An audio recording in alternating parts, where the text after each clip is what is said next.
رب تعالیٰ نے قرآن مجید فرقان حمید میں ارشاد فرمایا کہ لا ان شکرتم لا ازیدنکم، کہ اگر تم اللہ تعالیٰ کے شکر کرو گے، اللہ تعالیٰ کے شکر گزار بندے بنو گے تو اللہ تمہیں اور عطا فرمائے گا۔ پر شرط یہ ہے کہ تمہیں اللہ کا شکر ادا کرنا پڑے گا، تو پھر اللہ تعالیٰ اس شکر کا صلہ یہ دے گا کہ اللہ تمہیں اپنی نعمتوں سے اور نوازے گا اور عطا کرے گا۔ شکر کرنے سے نعمتیں محفوظ ہو جاتی ہیں۔ اللہ تعالیٰ نے آپ کو آنکھ کی نعمت دی ہے، یہ ابھی تھوڑا سا وائرس وغیرہ چلا ہے آنکھوں کا، تو جو اس تکلیف میں مبتلا ہے تو آپ ان سے بھی ذرا پوچھ کے دیکھیں کہ ہاں ہن دس اکھ دا پھر کی کمال ہے، وہ آپ کو بتائے گا کہ اکھ تو بڑی نعمت ہی کوئی نہیں، آنکھ سے بڑی نعمت ہی کوئی نہیں۔ اور جن کی آنکھیں صحیح ہیں ان کو پھر شکر کرنا چاہیے نا کہ یا اللہ پاک تو نے ہمیں دیکھنے کے لیے آنکھیں دی ہیں، سمجھنے کے لیے دماغ دیا ہے، ذہن دیا ہے۔ تو اللہ تعالیٰ فرماتا ہے کہ جب تم میرا شکر ادا کرو گے تو میں تمہیں اور عطا کروں گا۔ شکر کرنے سے نعمتیں محفوظ ہو جاتی ہیں۔ اللہ تعالیٰ نے آپ کو اولاد کی نعمت دی، آپ اللہ کا شکر ادا کریں گے تو آپ کی وہ نعمت محفوظ ہو جائے گی، اللہ تعالیٰ اس میں برکتیں اور خیر عطا فرمائے گا۔ اللہ تعالیٰ نے آپ کو بڑا اچھا کاروبار دیا، یہ اللہ تعالیٰ کی نعمت ہے، آپ اللہ کا شکر ادا کرتے ہیں تو اللہ اس کاروبار کی نعمت کو محفوظ فرما دے گا۔ اسی طرح سے شکر کرنے سے نعمتوں میں اضافہ بھی ہوتا ہے۔ یہ قرآن مجید کی میں نے آیت پڑھی کہ تم اللہ کا شکر ادا کرو، اللہ تمہیں اور عطا کرے گا اور نوازے گا۔ جب مقام تشکر پر آپ کھڑے ہو جاتے ہیں، اللہ کے ہاں آپ سجدہ کرتے ہیں کہ یا اللہ پاک تو نے ہمیں اتنی نعمتوں سے نوازا، یا اللہ پاک تیرا شکر ہے، یا اللہ پاک تیرا شکر ہے، تو حضور نبی علیہ الصلوۃ والسلام فرمانے لگے کہ جب تم مقام تشکر پر کھڑے ہو جاتے ہو، جب تم شکر کے مقام پر کھڑے ہو جاتے ہو، جب تم اللہ کا شکر بجا لاتے ہو تو یہ ایک ذریعہ ہے اللہ کے قریب ہونے کا، اللہ کے قریب ہونے کا ایک ذریعہ ہے کہ تم مقام تشکر پر کھڑے ہو جاؤ کہ یا اللہ پاک تیرا شکر ہے تو نے ہمیں اولاد دی، یا اللہ پاک تیرا شکر ہے کہ تو نے ہمارے حالات ان جیسوں کے نہیں رکھے جو کفار کے ہیں۔ آپ دیکھیں کہ حضور نبی علیہ الصلوۃ والسلام فرمانے لگے کہ سب سے بہترین نعمت جو اللہ نے تمہیں عطا کی ہے نا وہ ایمان کی نعمت ہے، ایمان کی نعمت ہے، ایمان کی نعمت ہے۔ آپ ذرا ایک نظر تو دوڑائیں، وہ ہندو جو گائے کا پیشاب پینے پہ بھی مجبور ہے، اور کچھ ایسے کفار ہیں کہ جو اپنے ہاتھ سے اپنے خدا کو بناتے ہیں، اور پھر اگر اس کا کوئی ناک ٹوٹ جائے، اس کا ہاتھ ٹوٹ جائے، پھر ساری رات لگا کے اس کو جوڑتے بھی ہیں، دوبارہ بناتے بھی ہیں۔ تو ہم اپنے رب کا شکر نہ ادا کریں کہ اللہ تعالیٰ نے ان کفار جیسا ہمیں ایمان نہیں دیا، ہمیں محمد مصطفیٰ کا غلام بنا کے بھیجا ہے کہ جس میں کسی بت کا تصور نہیں ہے، کسی جانور کا پیشاب پینے کا تصور نہیں ہے، اتنا سونا ستھرا اور نکھرا ہوا ہم تک ہمیں دین پہنچایا ہے۔ حضرت عیسیٰ علیہ السلام فرمانے لگے کہ میں ایک جگہ سے جا رہا تھا تو ایک بندہ اللہ کا ذکر کر رہا تھا کہ یا اللہ تیرا شکر ہے، یا اللہ تیرا شکر ہے، یا اللہ تیرا شکر ہے۔ تو حضرت عیسیٰ علیہ السلام ٹھہر گئے کہ یار کون بندہ جو میرے رب کا اتنے پیار سے اور اتنی تڑپ سے نام لے رہا ہے۔ جب آپ نے اس بندے کو پلٹ کر دیکھا نا تو نہ اس کے ہاتھ تھے، دونوں ٹانگوں سے بھی وہ معذور تھا، اور آنکھیں بھی کوئی نہیں، ایک دھڑ تھا چھوٹا سا، بس وہ یہی کی جا رہا تھا کہ یا اللہ پاک تیرا شکر ہے، یا اللہ پاک تیرا شکر ہے، یا اللہ پاک تیرا شکر ہے۔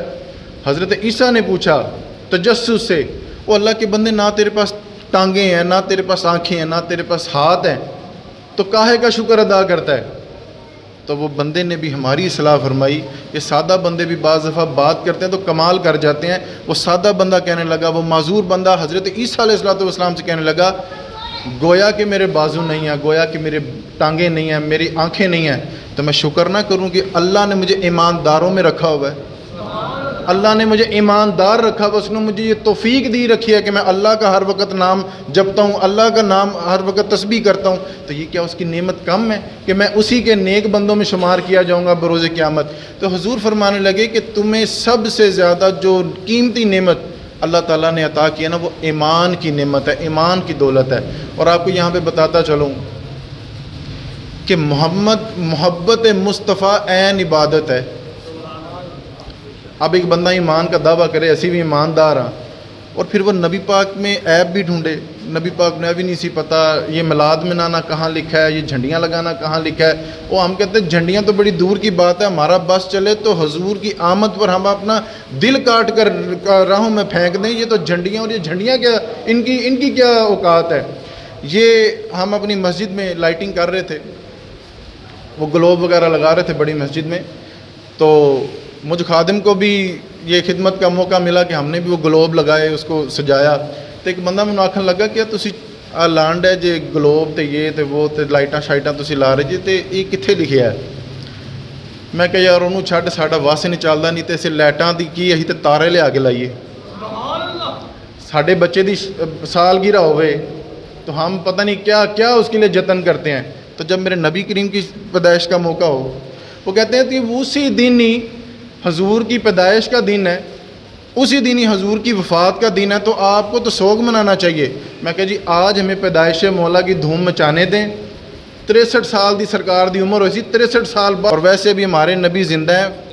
یہ عقیدہ حاضر و ناظر, عقیدہ حیات النبی پہ پورے دلائل ہیں. ہمارے علماء نے یہاں پہ دلائل دیے ہیں. بہرحال یہ بحث ایک لمبی چلی جائے گی, میں اپنے موضوع پہ رہنا چاہتا ہوں. حضور نبی علیہ الصلوۃ والسلام فرمانے لگے تمہیں سب سے زیادہ جو قیمتی نعمت دی گئی ہے وہ ایمان کی دولت ہے. ایک بندہ مومن کے پاس جو سب سے قیمتی نعمت ہے وہ ایمان ہے.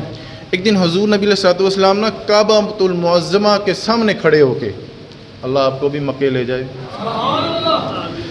حضور نے غلاف کعبہ پکڑا اور حضور فرمانے لگے او کعبہ تیری بڑی عظمت ہے, تیری بڑی عزت ہے, تیرا بڑا مقام ہے, لیکن اللہ کی نظر میں مومن کی عزت تجھ سے بھی زیادہ ہے. ایک مومن کی عزت تجھ سے بھی زیادہ ہے, تجھ سے بھی زیادہ ہے. ایک ایماندار کی جو حیثیت ہے, جو عزت ہے, وہ کعبہ تجھ سے زیادہ ہے, اس کی اہمیت اللہ کے ہاں. حضور نبی علیہ الصلوۃ والسلام فرمانے لگے کہ اس پر بھی تم نے فخر کرنا ہے. ہم نے ساری زندگی جٹ بٹ چودھری ہونے پہ تو فخر کیا, ہم نے ساری زندگی مالدار ہونے پہ تو فخر کیا, کسی سیاسی جماعت سے وابستہ ہو کے تو ہم نے فخر کیا. ہم نے کبھی یہ فخر بھی کیا کہ ہم مسلمان ہیں؟ ہم نے کیا کبھی یہ فخر بھی کیا, کبھی یہ 2 نفل بھی پڑھے یا اللہ پاک تیرا شکر ہے تو نے ہمیں رسول اللہ صلی اللہ تعالیٰ وبارک وسلم کی امت میں سے ہمیں امت بنایا. کتنے انبیاء کرام آئے اور یہ خواہش کرتے رہے کہ یا اللہ پاک ہمیں اس آخری نبی کی امت میں سے کرنا, اس آخری نبی کی امت میں سے کرنا. کتنے ولی آئے, حضرت داؤد علیہ السلام کے اولیاء کا ذکر ملتا ہے, حضرت عیسیٰ علیہ السلام کے اولیاء کا ذکر ملتا ہے کہ وہ یہ دعائیں مانگتے رہے کہ یا اللہ پاک وہ جو نبی آنا نا آخر میں, کہیں ہمیں ان کا کلمہ نصیب ہو جائے تو ہمارے بھی وارے نیارے ہو جائیں. لیکن ہمیں شکر نہیں کرنا چاہیے کہ ہم اس نبی کی امت ہیں, اور اللہ تعالیٰ کے شکر ادا کرنا چاہیے کہ وہ تو دعائیں مانگتے رہے اور ہم پیدا ہی مسلمانوں کے گھر ہو گئے. ہمیں تو بچپن میں ہی حضور کی غلامی نصیب ہوگی, تو ہمیں شکر نہیں کرنا چاہیے. اور ایک بات آپ کو یہاں پہ اور بتاتا چلوں کہ حضور کا ذکر کسی کا محتاج نہیں. بہت بڑی بات میں نے کہہ دی کہ حضور کا ذکر کسی کا محتاج نہیں. وہ تو قرآن نہیں, اللہ تعالیٰ نے کہہ دیا کہ وَرَفَعْنَا لَكَ ذِكْرَكَ, کہ یا رسول اللہ وہ میرے محبوب ہم آپ کا ہر پل بلند ذکر کرتے جائیں گے, ذکر آپ کا بلند ہی کرتے جائیں گے. تو سرکار کا ذکر کسی کا محتاج. یہاں پہ ایک ضروری بات سمجھنے والی یہ کہ ہم محافل میلاد کرواتے ہیں, اب یہ محفلوں کا سیزن چل رہا ہے, تو سرکار کا ذکر ان محافل کا محتاج. وہ تو عرشوں پر سرکار کے نعرے لگ ہی رہے ہیں, عرشوں پر حضور کے تذکرے ہو ہی رہے ہیں. ہم یہاں پہ جو محفل میلاد کرواتے ہیں, یہ جمعے کے یہ جو تقریر ہوتی ہے, یہ جو رات کو 12 روزہ محفلیں ہیں, کہیں پہ کوئی کروا رہا ہے, کوئی گھروں میں کروا رہا ہے, یہ اس وجہ سے ہے کہ سرکار کے نام کی برکت سے, سرکار کے نام کی برکت سے ہمارے حالات درست ہو جائیں, اللہ تعالیٰ کا قرب حاصل ہو جائے. تو سرکار کا ذکر کسی کا محتاج نہیں ہے. ہم محفلوں کا انعقاد کرتے ہیں ماشاءاللہ سے, 30 روزہ محفلیں چل رہی ہیں, 12 روزہ محفلیں چل رہی ہیں, لیکن دیکھنا یہ چاہیے کہ کیا وہ خالص اللہ کے لیے ہیں, کیا وہ خالص اللہ کے لیے ہیں, یا 7 والی مسجد کے مقابلے میں ہم نے کوئی تگڑا خطیب منگوایا ہے کہ ہمارا رش ذرا زیادہ ہو. ہمارے علماء فرماتے ہیں, میرے حضرت صاحب بعض دفعہ یہ فرمایا کرتے ہیں کہ یار آپ کن چکروں میں پڑ گئے ہو, اپنے میلاد کو محفلوں کو سستا کریں. وہ محلے کا ایک بابا جی جن کا سور بھی کوئی نہیں, ان کو آپ بلائیں, وہ نعت پڑھیں, پر پڑھے ذرا